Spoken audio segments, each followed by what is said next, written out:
mais forte que você puder. Aleluia, aleluia.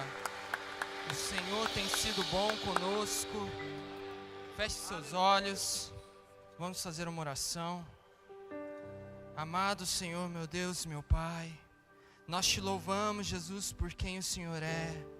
Nós te louvamos pela tua graça salvadora. Nós te louvamos porque o teu amor é incomparável, é imensurável. E Jesus, nós precisamos da tua voz. Nós precisamos ouvir o que o Senhor tem para ministrar em nossos corações. Senhor Jesus, eu não sou nada sem ti. Sem a tua presença eu não posso fazer nada. Mas Senhor Jesus, me usa como um canal condutor da tua doce e santa palavra. Jesus, que nós possamos aprender um pouco mais do que o Senhor tem para nós, que nós possamos crescer na graça e no conhecimento do Senhor, e que o Senhor possa se manifestar nesse lugar, como o Senhor já tem se manifestado. Nós te louvamos e te agradecemos, em nome de Jesus, amém, amém. Você pode tomar o seu assento, adorando ao Senhor.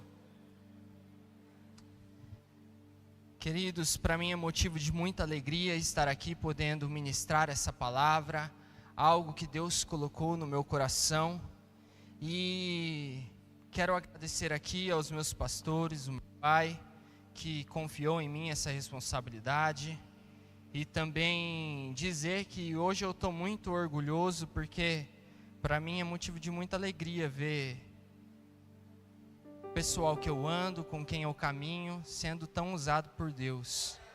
Para mim é um privilégio. Eu acredito que todos vocês, pastores, né, quando olham, vêm aqui, sobem aqui, as pessoas que vocês caminham e eles são usados por Deus, é uma alegria, uma gratidão, né, não, Cliche?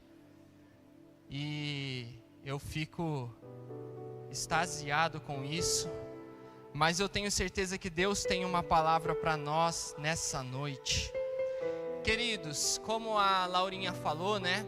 Nós temos sido muito ministrados sobre a questão dos 18 anos, né?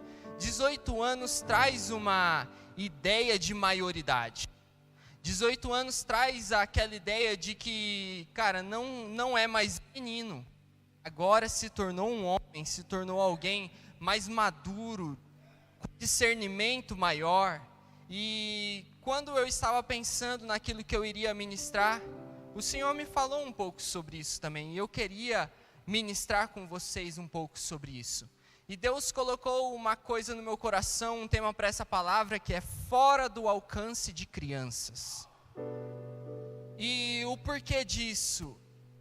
É como se viesse no meu coração algo, eu ouvia há muito tempo atrás, uma pregação que mexeu bastante comigo e ela mexe no meu coração até hoje. Foi uma ministração que eu recebi em 2019, se eu não me engano, quando eu fui na conferência do Desascope, e o pastor Luciano Subirá, ele estava ministrando algo sobre isso, e ele falou algo e eu queria pensar com vocês. Existe uma história que é o seguinte: imagine uma mãe que já tem o seu filho, e essa mãe, ela é diagnosticada com uma doença, e ela foi diagnosticada com essa doença, e essa criança está nessa mesma casa dessa mãe. Essa mãe recebe uma receita do médico, e o médico dá para ela um remédio que é muito forte. Um remédio que, aparentemente, aos olhos naturais, é um remédio agressivo. Mas para aquela mãe, é vida. Para aquela mãe, aquele remédio é cura. E essa mãe deixa em um lugar que é no chão, assim, em qualquer lugar. E essa criança vai lá e pega esse remédio que para a mãe é cura, para a mãe é vida. Mas a criança pega um remédio que é totalmente agressivo. E quando ela toma esse remédio, a criança não sabe o que é, simplesmente toma, acha bonito, acha legal, acha que vai ser bom para ela, tira o remédio e toma. Mas a criança morre. O que para a mãe era vida, o que para a mãe era cura, para a criança é morte, maldição. E por isso que Deus colocou esse tema no meu coração, fora do alcance de crianças. Tem coisas que nós vamos acessar, tem coisas que Deus tem disponível para nós, que se você for criança, será maldição. Se você for imaturo, será morte. Mas se você for um crente maduro, alguém que entende o que precisa fazer, independente da situação, da ocasião, isso será vida, e vida em abundância. Por isso eu convido você a abrir comigo sua Bíblia em Gálatas 4. Vamos ler a palavra do Senhor.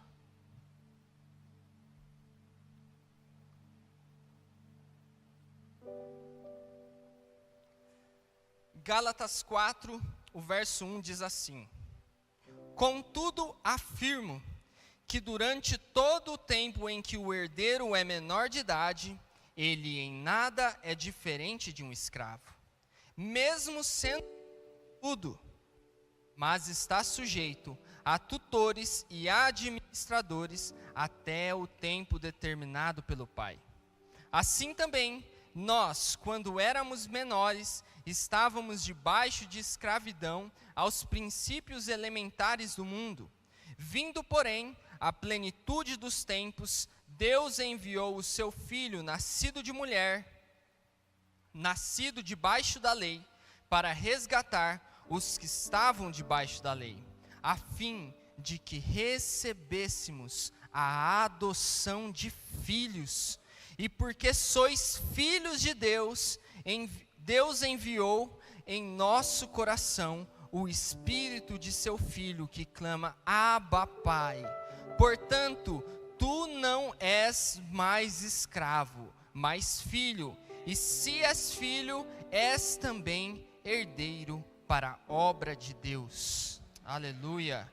Eu gostaria que você abrisse também a sua Bíblia agora em 1 Coríntios 3, o verso 1, que vai dizer assim também: Irmãos, não vos pude falar como as pessoas espirituais, mas como a pessoas carnais, como crianças em Cristo. O que vos dei para beber foi leite, e não alimento sólido, pois não podíeis recebê-lo, nem mesmo agora podeis, porque ainda sois carnais, visto que há inveja e discórdia entre vós. Por acaso não estáis sendo carnais, vivendo segundo os padrões puramente humanos? Pois alguém que diz, eu sou de Paulo, e o outro de Apolo, não estáis agindo segundo os padrões puramente humanos? Quem é Apolo e quem é Paulo, senão apenas servos, por meio de quem crestes, conforme o Senhor concedeu a cada um. Eu plantei, Apolo regou, mas foi Deus quem deu o crescimento. De modo que nem o que planta, nem o que rega são alguma coisa, mas sim Deus é o que dá o crescimento.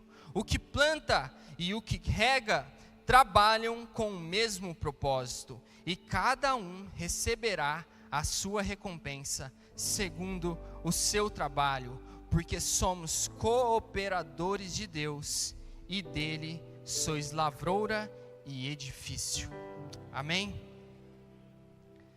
Queridos, eu estava lendo essas palavras e Deus começou a ministrar algumas coisas no meu coração. E na sexta-feira, eu fui para a academia à noite, e eu gosto de, na academia, colocar alguma pregação para eu ouvir. E eu coloquei uma pregação do pastor Telmo, e o tema da pregação dele dizia assim: um legado que grita. E quando eu estava ouvindo aquela pregação na academia e ele ia ministrando e eu não consegui conter as minhas lágrimas. E eu vi as pessoas olhando para mim, treinando e chorando, porque ele ministrou algo que foi muito forte. E eu queria transmitir rapidamente um pouco disso. Muitas das vezes nós vivemos a nossa vida, querido, de uma forma em que o cotidiano, o dia a dia, vem e toma tanto a nossa cabeça, tanto aquilo que nós vivemos, que nós só simplesmente existimos. Nós vamos para o trabalho, nós vivemos as nossas vidas dentro de casa, almoçamos, jantamos, e não construímos um legado, algo que vai se perpetuar para sempre, para os seus filhos, para os seus netos, para os seus amigos que estão ao seu redor. E ele foi pensando sobre algumas pessoas, e eu quero pensar com vocês sobre alguns homens e mulheres de Deus, que construíram um legado que grita até hoje, que fala e abençoa a minha e a sua vida. Eu posso falar um pouco sobre Martinho Lutero, um monge que tinha medo de Deus. Mas um dia Deus o encontrou e ministrou sobre a vida dele que o justo viverá pela fé. E esse homem, ele foi levado por Deus a construir algumas teses que combateram uma das eras mais tenebrosas da Igreja Católica. Uma igreja que antigamente dizia que cada moeda que caía no gasofilácio era uma alma que era salva. Era assim que eles faziam. Se você colocar uma moeda no gasofilácio, uma alma será salva. E esse homem, ele denunciou essas indulgências.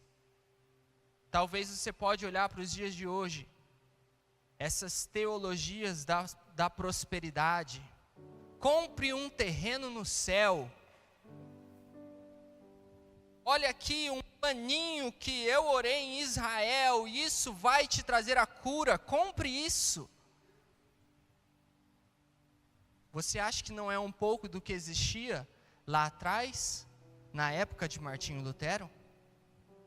E esse homem sofreu muita pressão para negar tudo, mas ele continua declarando que a sua consciência estava cativa da palavra de Deus e que ele não poderia voltar atrás, não importa qual fosse o seu fim.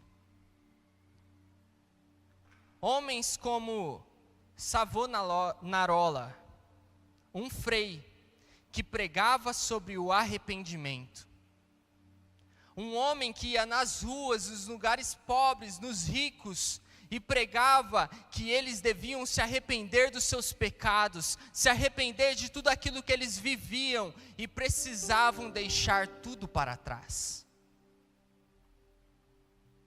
Esse homem foi confrontado e preso e levado a dizer: negue a sua fé, mas ele não negou e preferiu ser enforcado. Homens como John Knox, um líder de uma reforma na Escócia, foi preso, passou 19 anos como escravo dentro de um navio, remando e remando, porque não quis negar a palavra do Senhor. John Knox foi um homem que fez uma reforma tão grande dentro da Escócia, que a rainha da Escócia dizia: eu tenho mais medo de uma oração de John Knox do que 1 milhão de soldados britânicos. John Knox foi um homem que até hoje o seu legado fala. John Wesley, um reverendo anglicano, sem certeza do amor de Deus, até ter a sua experiência do coração aquecido por Deus. Quando entendeu de forma pessoal que era salvo pela graça, e a partir daí ele começou a pregar ao ar livre para os mineiros, os pobres, os esquecidos pela igreja. Muitas das vezes no meio da lama, com multidões chorando e se rendendo a Jesus. Ele viajou milhares de quilômetros a cavalo, muitas das vezes pregando várias vezes no mesmo dia, para discipular pessoas. Quando ele já estava idoso, sem forças, ele ainda escrevia cartas encorajando os outros a lutarem contra a injustiça, a escravidão, e mostrando que um coração inflamado por Deus pode incendiar uma nação inteira. Charles Spurgeon, um pregador adolescente, que pregou para multidões em Londres, sermões às vezes simples, que falam até hoje. Quantos de nós já não vimos uma frase de Charles Spurgeon, um livro desse homem, que ia em orfanatos, escolas, construiu muitos orfanatos que alcançou crianças. E sabe o que é o mais incrível de Charles Spurgeon? Era um homem que lutava contra doenças e ansiedade, sabia? Um homem comum, talvez como eu e você, que muitas das vezes somos pegos pelo cotidiano, o dia a dia que nos vem e derruba aquele monte de coisas nas nossas cabeças, e nós ficamos com ansiedade, às vezes sem saber o que vai acontecer. Mas esse homem, mesmo com todas as suas dificuldades, ele escreveu um legado que grita até hoje. Nós temos o grande evangelista Billy Graham, um homem que alcançou milhões e milhões de pessoas. Segundo a sua instituição, diz que ele alcançou cerca de 210 a 215 milhões de pessoas. Vocês têm noção que é isso? Um homem alcançou tudo isso de pessoa. Vai dizer que ele alcançou mais de 185 países. Um homem que alcançou e trouxe pessoas a aceitarem a Jesus, aproximadamente mais de 3 milhões de almas. Você acha que essa coroa desse homem vai estar cheio de pedrinha ou não? Sabe, eu não sei vocês, querido, mas eu quero viver para construir um legado que grita. Eu quero viver para construir esse legado que alcança as minhas próximas gerações. Mas não só isso, alcança os meus amigos ao meu redor. Alcança pessoas que estão caminhando comigo e por conta da minha vida querem ser mais parecidos com Jesus. Mas nós não precisamos ir muito longe. Eu tenho certeza que enquanto eu estava falando, você pensou em uma pessoa que às vezes está do seu lado. Aqui eu tenho muitas pessoas que eu posso olhar e dizer: vamos construir esse legado que grita junto. Aqui eu posso olhar e ver uma igreja que está disposta a construir um legado que vai alcançar milhões de pessoas. Eu sou fruto de um legado que grita. Se eu estou aqui hoje é porque existiram pessoas que a sua vida refletiu tão forte na minha vida que me fez estar aqui. Começando pela minha avó, uma grande mulher de Deus. Quando eu estou passando alguma dificuldade, a primeira pessoa que eu ligo não é para ele não, é para minha avó. Depois eu ligo para ele. Porque essa mulher construiu um legado tão forte que me alcança todos os dias. Eu sei que a oração daquela mulher tem muito poder. Não porque ela é alguém incrível, não é porque ela é uma mulher perfeita, porque pensa uma mulher que é brava. Tem muitos defeitos. Mas é uma mulher que constrói e construiu um legado que grita para a nossa família até hoje. Você talvez tenha uma pessoa dessa. Mas sabe, querido, por que eu comecei com isso? Que hoje eu quero que você reflita. Que tipo de vida você quer para você? Que tipo de trajetória, de caminhada que você espera para a sua vida? Nós temos duas opções. Você tem a opção de viver uma vida medíocre. O que é uma vida medíocre? É uma vida mediana, que segue a média do mundo, que segue o que as pessoas normais e comuns vivem. Você tem essa opção de fazer o básico: viver, comer, dormir, trabalhar, apenas isso. Ou você tem a chance de viver uma vida abundante. O que é uma vida abundante? É uma vida que reflete Jesus através dos seus atos. E enquanto eu estava pensando nisso, Deus me trouxe essa palavra, que a base dela está nesses textos que eu li, mas pensando num olhar em cima de Lucas 15, que é uma parábola. A parábola do filho pródigo, que diz assim: disse mais, certo homem tinha 2 filhos. O mais moço disse ao pai: pai, me dá a parte dos bens que me cabe por herança. Então o pai repartiu seus bens entre eles. Poucos dias depois, o filho mais moço, juntou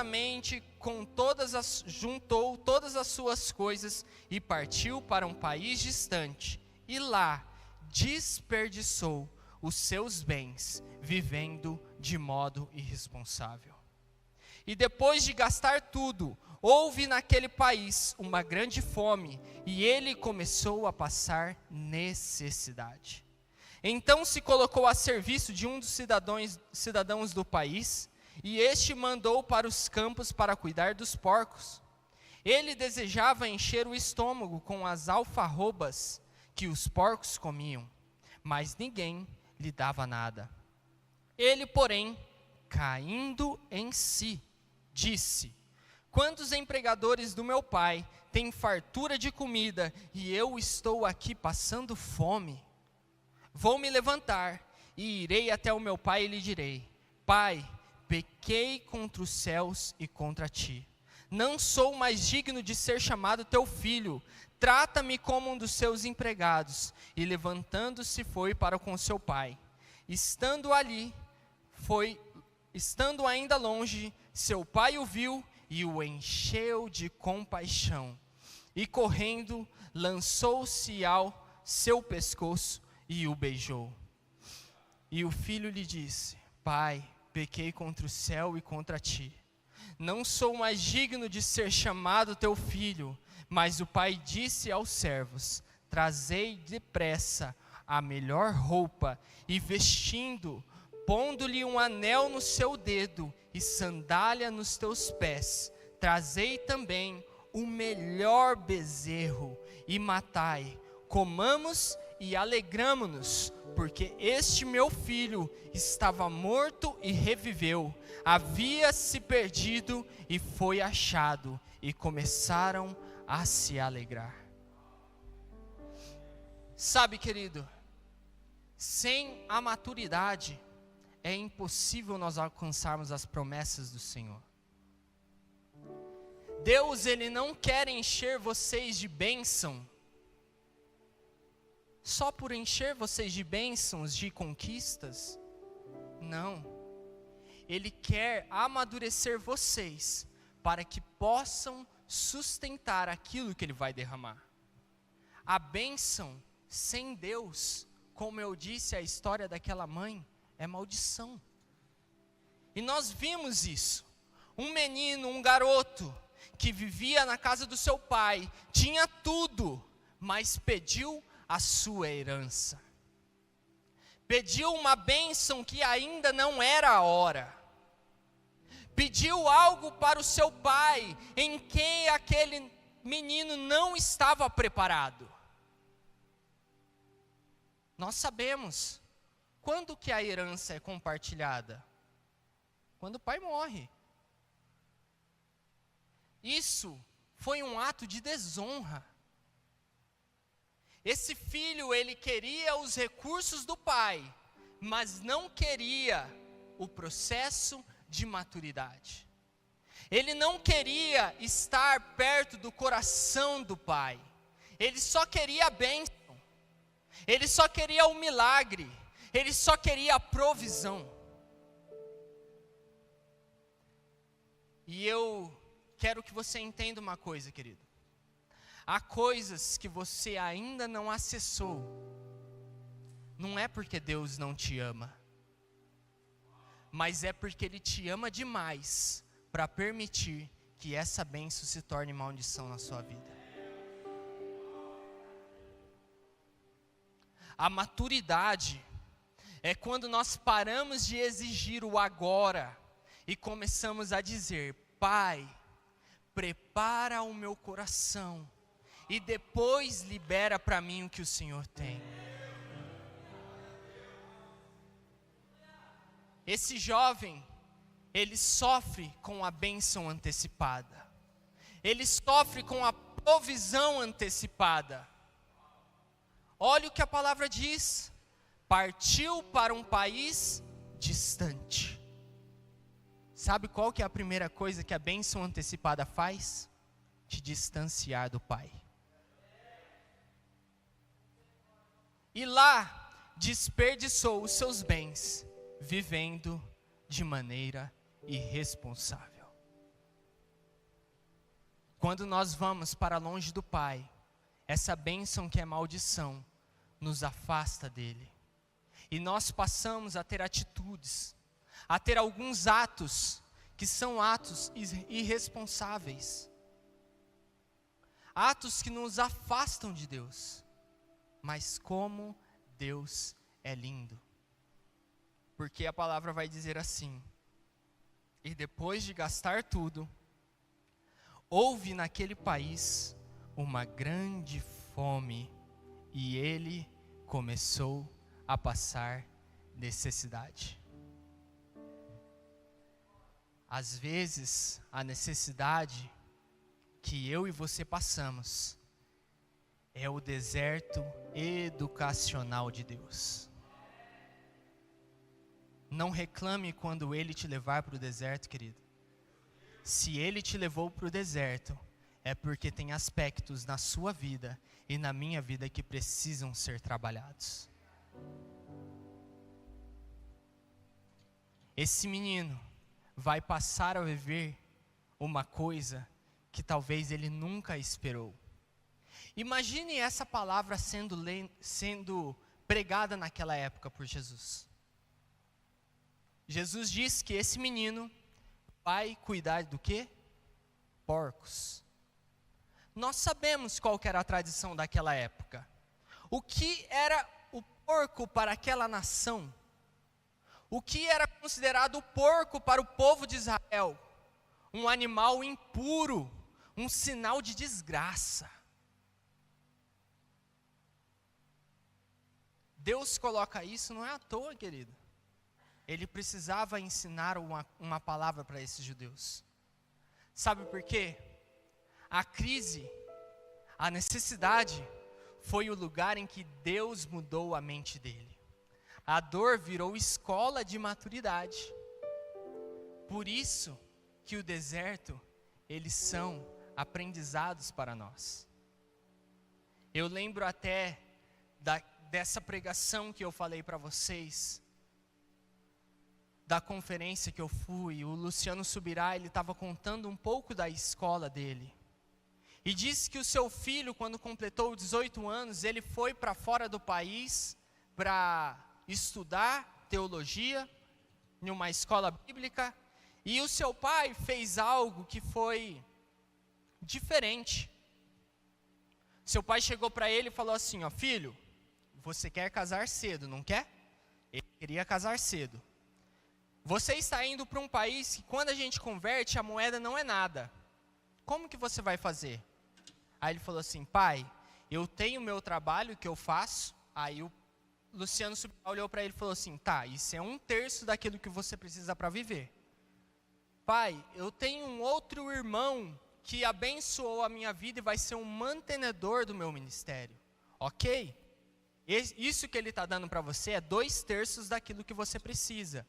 E o resto? Aí ele olhou para o pai dele e falou assim, pai, esperava que você me desse o resto. O pai olhou para ele e falou assim, tudo bem, vou fazer isso. O menino foi, só que o Luciano, ele fez um combinado com esse menino. Falou assim, ó, eu vou administrar o dinheiro. Então o dinheiro vai ficar comigo, primeiro o dinheiro passa pela minha mão, e todo dia primeiro eu mando para você. Esse menino foi para lá e fez o primeiro mês, certo? E o pai disse para ele, olha, se o dinheiro acabar, não me peça adiantado, porque eu não vou dar. Então administre bem o seu dinheiro. Passou o primeiro mês, fez certinho. Segundo mês, fez certinho. No terceiro mês, 3 dias antes, o que acontece? Oi, pai. Tá tudo bem por aí? Luciano já entendeu tudo. E falou, o que foi? E ele falou assim, então, é que eu não tenho nada para comer. Acabou tudo. Luciano olhou para esse menino e falou assim para ele, para encurtar bem a história. Jejua. Pai, mas são 3 dias. Como que eu vou aguentar 3 dias, filho? Não terminou sua aula sexta-feira hoje? Sabe o que você faz? Ele estava lá no Cefenai. Cefenai é um lugar onde tem oração todos os dias, 24 horas por dia. Vai para a sala de oração e fica lá. Se ficar sem força, deita no chão, fica lá deitado no chão até chegar segunda-feira. Segunda-feira eu te mando dinheiro. Mas pai, você vai me deixar passando fome. Jejua. Esse menino desligou o telefone. Quem é pai aqui sabe, você acha que é fácil falar isso para um filho? Deixar passando fome? Se meu pai faz isso comigo, eu dou um cascudo na cabeça dele. Imagine, 3 dias de jejum. Mas esse menino ficou nesse tempo. Luciano até conta que ele vai contar para a esposa dele, porque sempre a mãe é pior, né? No meu caso é o contrário, a mãe é pior, o pai é mais bonzinho. Ali ele conta para a mãe e fala assim, Kelly, esse seu filho é uma bênção, né? A Kelly olha para ele e fala assim, é verdade, né? Menino é uma bênção. Está fazendo mais um processo de 3 dias de jejum, acredita nisso? Esse meu filho é uma bênção. E esse menino jejua os 3 dias. Passa um tempo, esse menino liga para o pai dele há alguns dias. E ele fala assim, nossa pai, eu não acredito até hoje que você fez eu passar esses 3 dias de jejum. E o pai dele olha para ele e fala assim para ele, filho, quantos milagres e provisões que você já não viu dentro da nossa casa? Quantas das vezes você já não viu Deus sustentando a nossa família quando não tinha nada? Está na hora de você parar de viver as provisões da casa do seu pai e passar a viver os seus milagres. Quando isso acontecer de novo, eu já te falo, não me ligue. Vai buscar a sua provisão em Deus. E esse menino diz que aconteceu mais uma vez. 3 dias antes acabou o dinheiro. E ele vai buscar em Deus. Ora a Deus. E Deus fala para ele naquela mesma sala de oração: vai para a cafeteria. Ele entra na cafeteria, vai para a fila, sem ter nada no bolso. E quando ele está na fila, ele seria o próximo a ser atendido. Chega um menino na frente dele, o primeiro que estava na frente dele, olha para trás e fala assim: o que você vai pedir? Eu vou pagar tudo. Esse menino olha ainda e fala assim: não precisa, não tem necessidade. Não, eu vou pagar tudo. Não precisa. Aí, de tanto insistir, ele olha e fala assim: me vê um café. Aí ele ouve a voz de Deus, esse menino, e fala assim: o que esse menino pede todos os dias? Ele pede um croissant, um café, não sei o que lá. Pode entregar para ele, eu vou pagar tudo.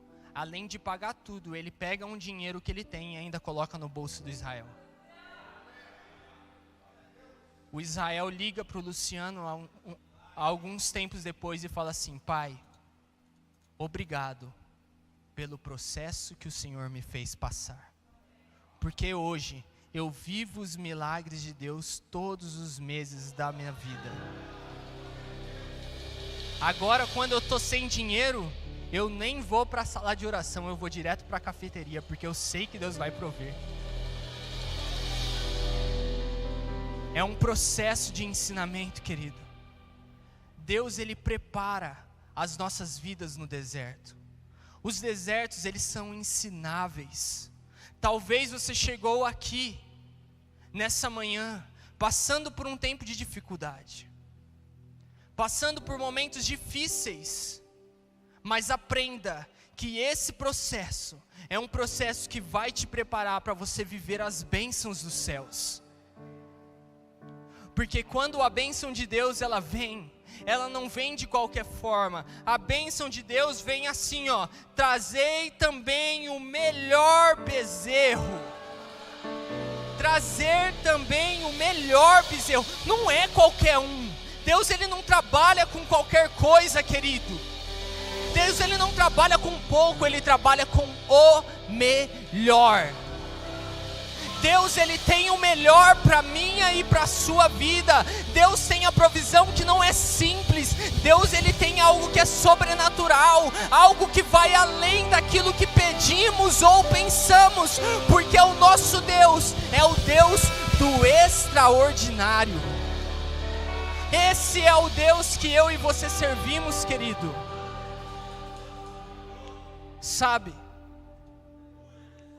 Mas muitas das vezes nós temos que trabalhar uma coisa que está dentro dessa passagem, que é a imaturidade dentro de casa.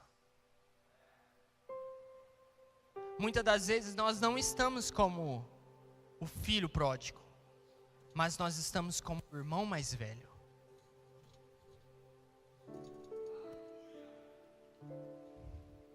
O irmão mais velho vai dizer assim: o filho mais velho estava no campo, e quando voltava, ao aproximar-se de casa, ouviu a música e as danças, e chamando um dos servos, perguntou o que era aquilo. Ele lhe respondeu: teu irmão voltou, e o teu pai matou o melhor bezerro, pois o recebeu são e salvo. Mas ele indignou-se e não quis entrar. Então o pai saiu e insistiu com ele. Ele, porém, respondeu ao pai: há tantos anos te sirvo e nunca desobedeci uma ordem tua. Mesmo assim, nunca me destes um cabrito para eu me alegrar com os meus amigos. Esse menino, ele tem um sentimento de comparação, um sentimento de inveja. E quantas das vezes nós não somos como esse irmão mais velho?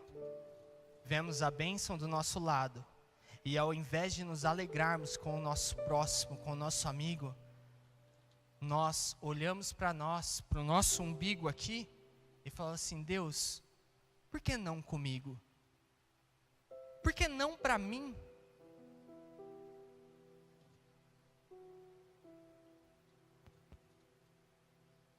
Sabe, talvez alguns de vocês estão aqui e tem algo que aconteceu até mesmo na igreja.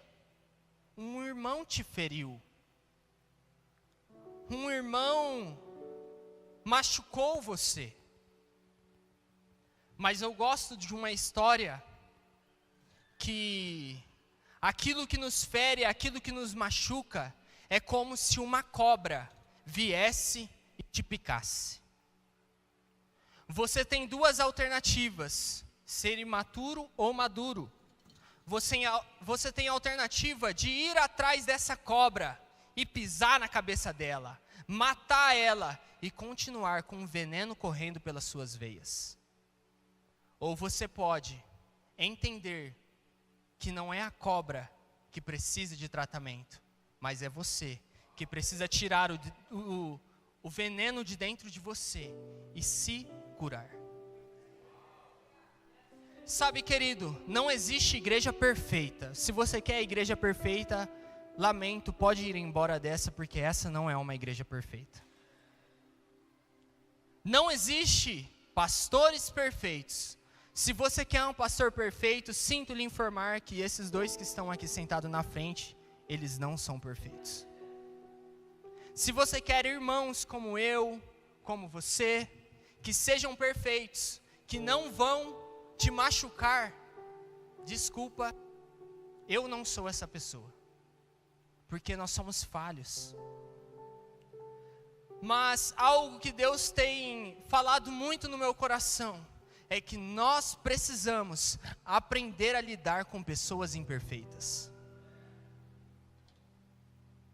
18 anos da AD Promessas Botucatu.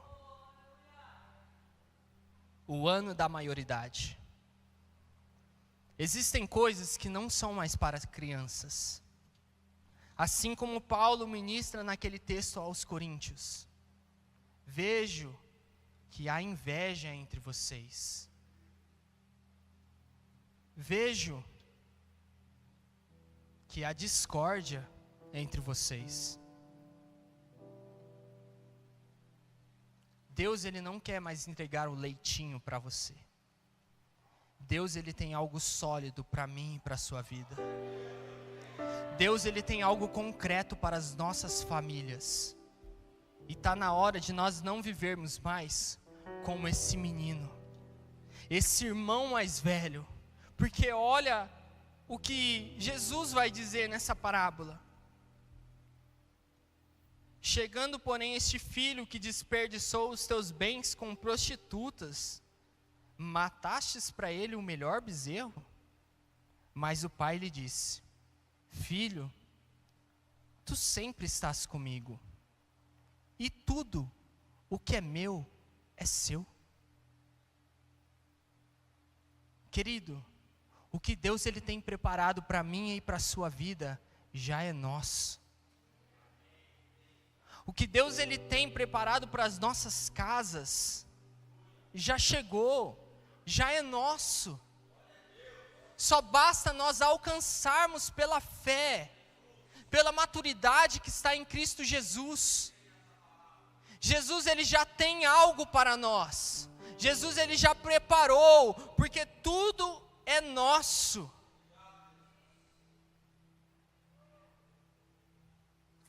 Sabe, o crente maduro, ele ouve e discerne o Espírito Santo.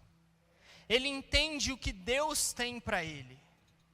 Ele não joga de joguinhos de maturidade. Ai, mas porque falou assim comigo? Não, querido, não é tempo mais de picuinha, não é tempo mais de inveja, é tempo de maturidade, é tempo de crescer, é tempo de alcançar coisas novas, é tempo de viver o sobrenatural, é tempo de nós enchermos esse lugar de pessoas perfeitas, pessoas que precisam ser curadas, como eu e você, pessoas que precisam ser trabalhadas, querido.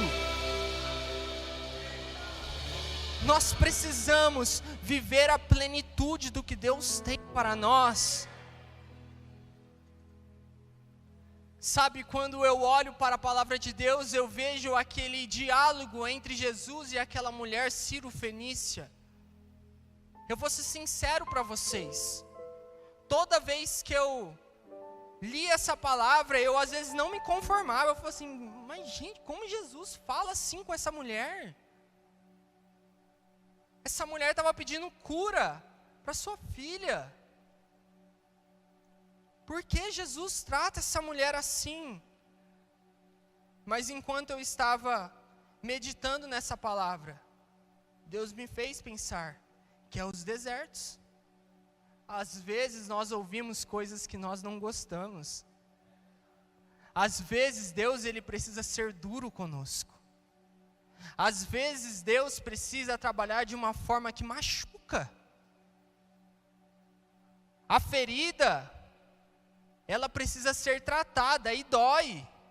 Quem caiu quando era criança, que precisava jogar aquele metiolate lá que ardia, não de hoje, sabe, é doído, machuca, não é gostoso, mas cura.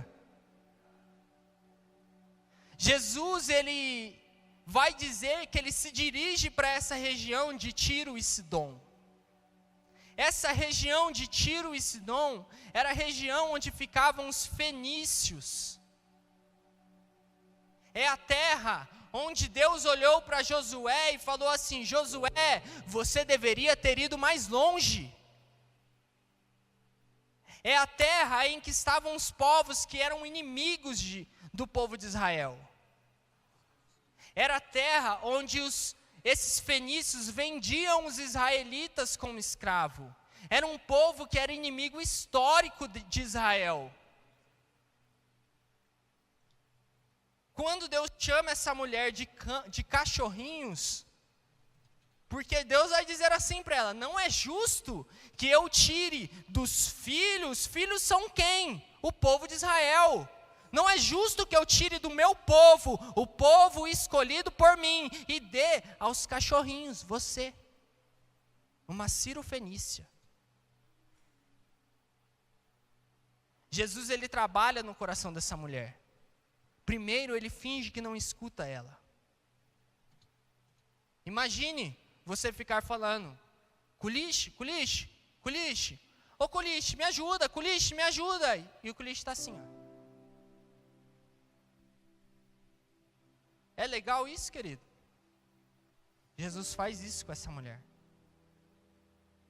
Mas essa mulher prova que o que ela queria era muito maior do que qualquer coisa que poderia afetar ela.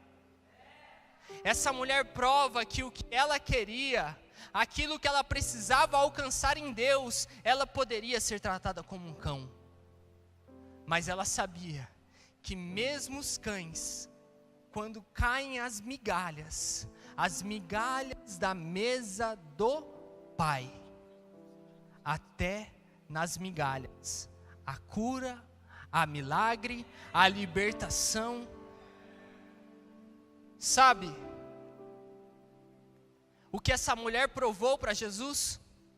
Falou assim: Jesus, mas se os filhos não estão querendo aproveitar daquilo que o Senhor tem na mesa, eu não importo de ficar com migalhas, ficar com pouco, porque eu sei que o pouco que o Senhor tem para mim é muito maior do que eu posso alcançar em outro lugar. Ah, querido, chega de viver de migalhas espirituais. Olha o texto que eu li aqui: nós somos filhos por adoção. Nós não somos cachorrinhos, nós somos filhos que comem da mesa do Pai. E se até na mesa do Pai, se quando cai as migalhas, nas migalhas tem cura, tem libertação, tem provisão, imagine o que tem para mim e para você, que somos filhos, querido. Imagine o que Deus tem para as nossas vidas, que somos filhos de Deus. Assim como esse filho pródigo: meu filho, o que eu tenho é seu. Jesus fala nessa noite para nós que estamos aqui: filho, tudo o que eu tenho é teu. Chega de viver de migalhas espirituais. chega de viver do pouco, chega de viver de picuinhas, chega de viver de intrigas. Vamos alcançar a maturidade, a plenitude do que Deus tem para as nossas vidas, querido. Se você acredita nisso, se coloque de pé.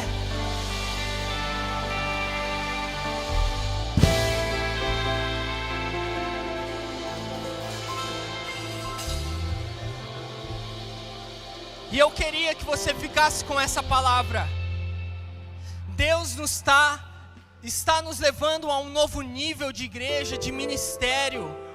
18 anos da AD Promessas de Botucatu. Deus tem a maioridade para nós. Deus tem a maturidade para nós. Deus, Ele tem algo novo para mim e para a sua vida, querido. Em Efésios vai dizer assim: e Ele mesmo concedeu uns para apóstolos, outros para profetas, outros para evangelistas, e outros para pastores e mestres, com vista ao aperfeiçoamento dos santos, para o desempenho do seu serviço e para a edificação do corpo de Cristo, até que todos cheguemos à unidade de fé e do pleno conhecimento do Filho de Deus, à perfeita varonilidade, à medida da estatura da plenitude de Cristo, para que não mais sejamos como meninos, agitados de um lado para o outro e levados ao redor por todo vento de doutrina. Deus, Ele não tem tempo de meninos para nós. Deus, Ele não tem um tempo para nós sermos levados por vento de doutrina, vento de picuinha, vento de conversas paralelas. Não, Deus tem um novo tempo para nós.